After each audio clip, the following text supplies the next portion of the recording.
Another issue that's affecting votes in this election are the hearings for Amy Coney Barrett. Now, this has been a bit of a shambles, really. We all know this is on the numbers. The hearings have been purely a point scoring exercise. In that sense, what kind of impact are they having?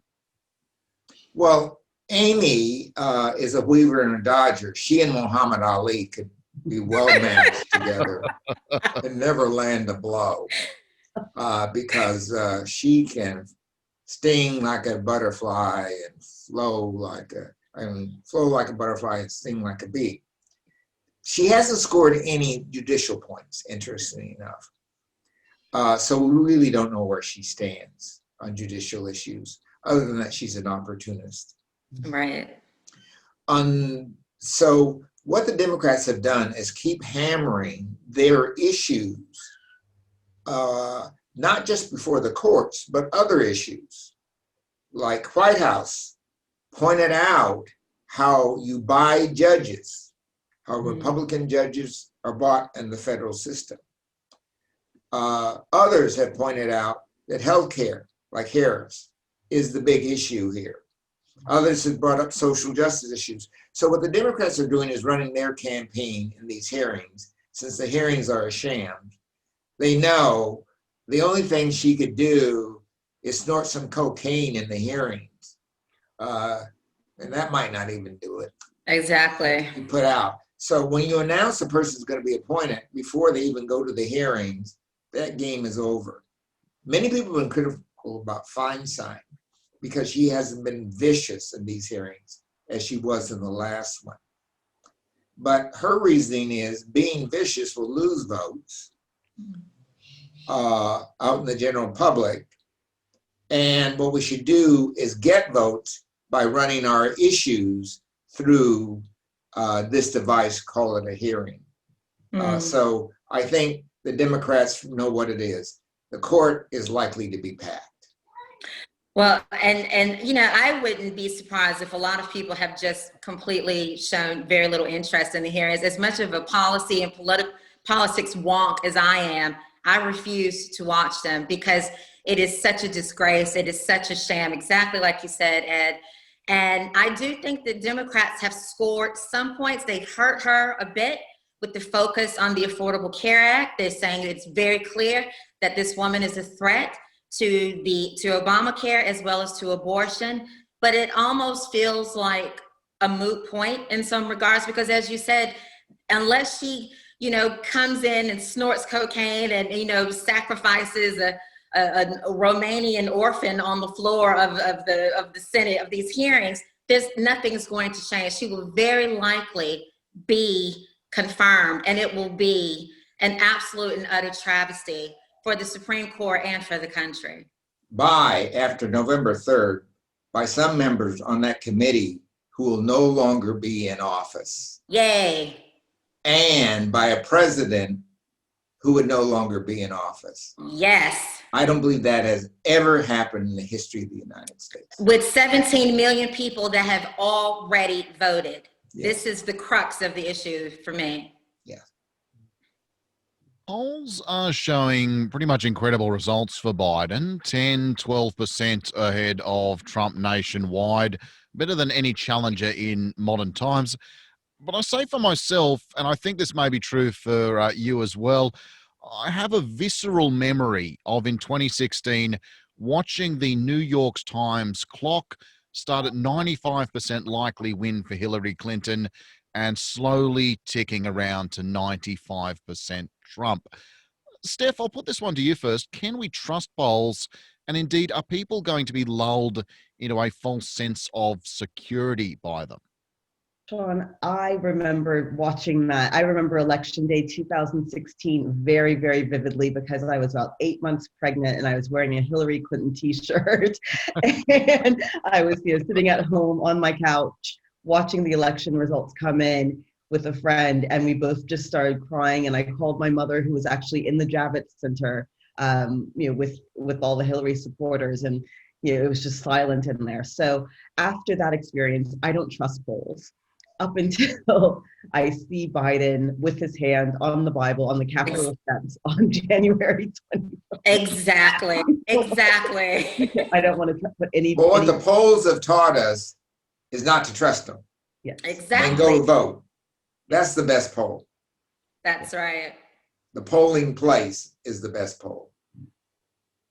What are we kind of seeing in some of the battleground states here at the moment?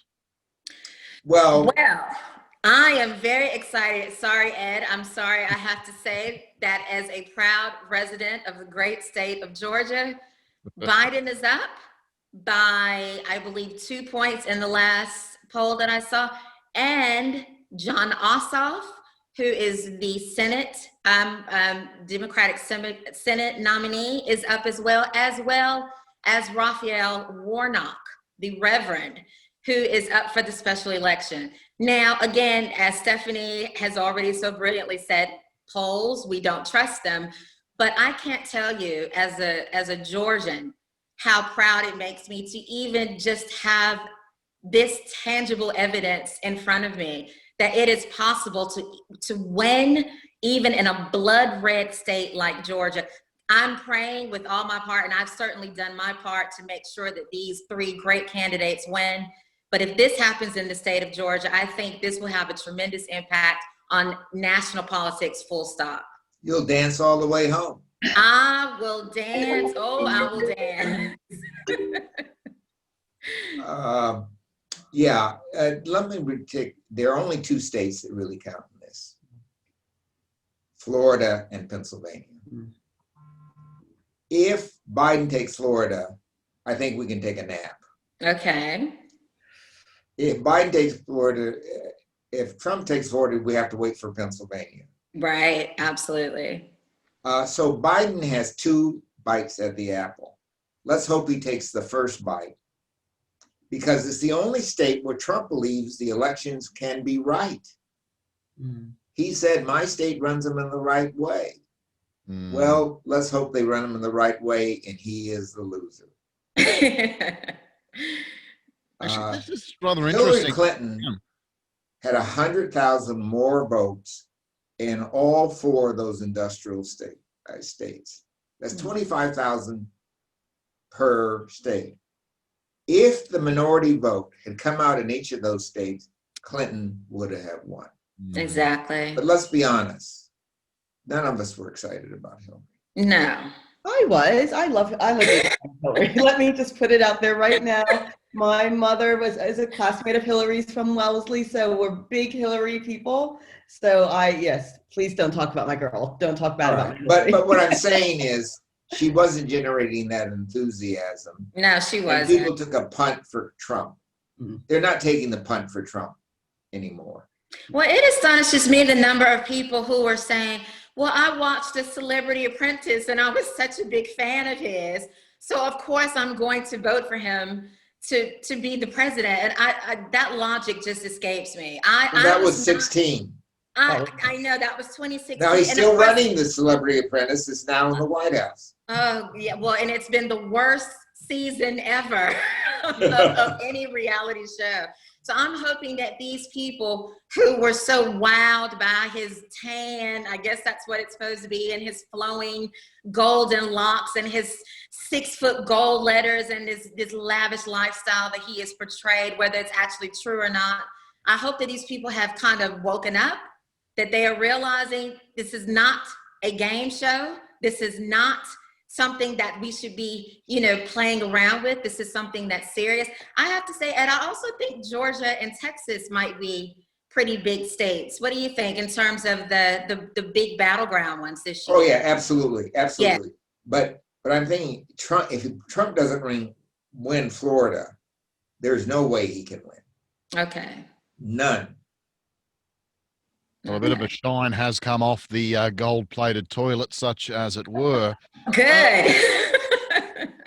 Well, that might be very significant in deciding the Florida race, amongst others, of course, is people are talking about seniors abandoning Trump, which sort of hasn't been helped by Trump's frequent age-related attacks on the supposedly sleepy, senile Joe Biden.